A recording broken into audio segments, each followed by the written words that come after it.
अस्सलाम वालेकुम। मैंने एक डॉक्टर पेशेंट अपॉइंटमेंट ऐप बनाई है।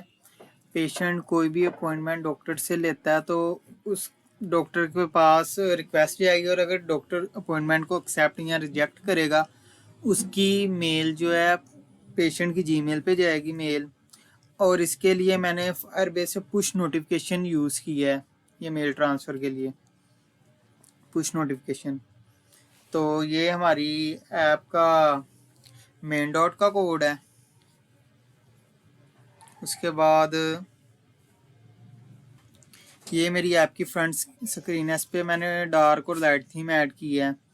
अगर लाइट थीम करना लाइट थीम कर लेंगे, डार्क करना डार्क कर लेंगे। और ये जो स्क्रीन शो हो रही है, इसका जो सारा कोड है ना, बैक एंड में डोमेन में लाइव होस्टिंग में पड़ा हुआ है। और ये सारी बैक एंड फाइल्स हैं। और जैसा कि login dot P H P थी, लॉगिन, ये हमारा लॉगिन पेज का कोड है।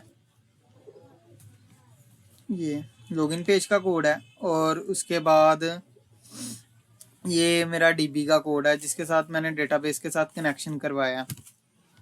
ये मेरा डीबी का कोड है, लोकल होस्ट और यूज़र, और ये पासवर्ड शाज़ बलवी, ये मेरा उसका कोड है। इसी तरह ये सारी मेरी बैकएंड की फाइल्स पड़ी हुई हैं। और इसके बाद ये जो मैंने थीम ऐड किया है, ये सारा थीम का कोड है फ्रंट एंड पे जो है। यहाँ पे मैप पे फ्लटर रन की कमांड देंगे, और फ्लटर रन की कमांड देने के बाद ये हमें ऐप हमारी शो हो जाएगी।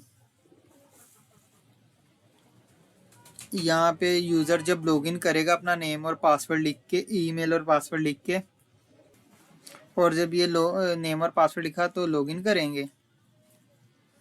लॉगिन करने के बाद हमारे पास ये डिफरेंट डॉक्टर की कैटेगरीज शो होंगी, जिनमें cardiologist, dentist, dermatologist, ENT specialist, general physician, neurologist और ऑर्थोपेडिक, पेडिट्रिशियन, ऐसे डिफरेंट टाइप्स हैं।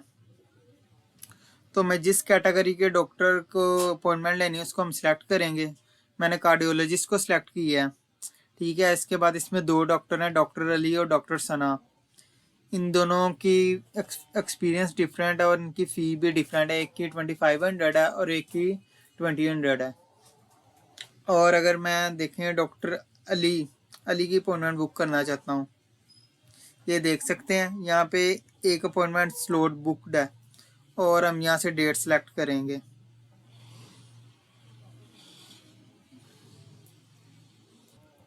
आज 27, तो मैं ऐसा करता हूँ कल की डेट सेलेक्ट करता हूँ, 28 डेट की।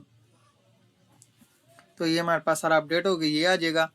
और मैं ये फर्स्ट स्लॉट एक्सेप्ट करता हूँ सुबह 9 से 9:30 तक की। यहाँ से कंफर्म अपॉइंटमेंट करेंगे हम। जैसे ये देखें, अपॉइंटमेंट रिक्वेस्ट इज पेंडिंग, ये रिक्वेस्ट डॉक्टर के पास चली गई है। अब डॉक्टर हमारी रिक्वेस्ट एक्सेप्ट या रिजेक्ट करेगा, उसकी मेल हमारी जीमेल पे आ जाएगी। तो जैसे ये डॉक्टर अपना पासवर्ड लगा के लॉगिन करेगा, तो ये देख सकते हैं रिक्वेस्ट शो हो रही है, एक्सेप्ट या रिजेक्ट करना है इसको। तो अगर हम डॉक्टर यहाँ से एक्सेप्ट करेगा, तो ये updated to accept and email send, ये ईमेल यूज़र को पेशेंट को चली गई है। अब उसकी मेल पे ये मैसेज आएगा कि उसकी अपॉइंटमेंट एक्सेप्ट हो चुकी है। यहाँ से डॉक्टर की हिस्ट्री, इसने कौन कौन सी अपॉइंटमेंट एक्सेप्ट की हैं, कौन सी रिजेक्ट की हैं, ये देखें रिजेक्ट की है जो रिजेक्ट शो हो रहा है। ठीक है। और इसी तरह उसके बाद, और ये पेशेंट जब लॉगिन करेगा तो यहाँ पे पेशेंट की हिस्ट्री होगी। ये देखें एक्सेप्टेड, और जो रिजेक्टेड है वो भी शो हो रही हैं। ठीक है। तो हमें ये देखें टाइम भी शो रहा है कि 16 आवर्स एंड 8 मिनट लेफ्ट, हमारी अपॉइंटमेंट में इतना टाइम रहता है। ठीक है। ये सारा हमें शो होगा। एक हमें ये चीज़ यहाँ पे शो होगी, और दूसरा जो है ये पेशेंट की मेल पे हमारा मैसेज आएगा कि उसकी अपॉइंटमेंट एक्सेप्ट हुई है, रिजेक्ट हुई है। तो मेरी ऐप की वर्किंग यही थी कि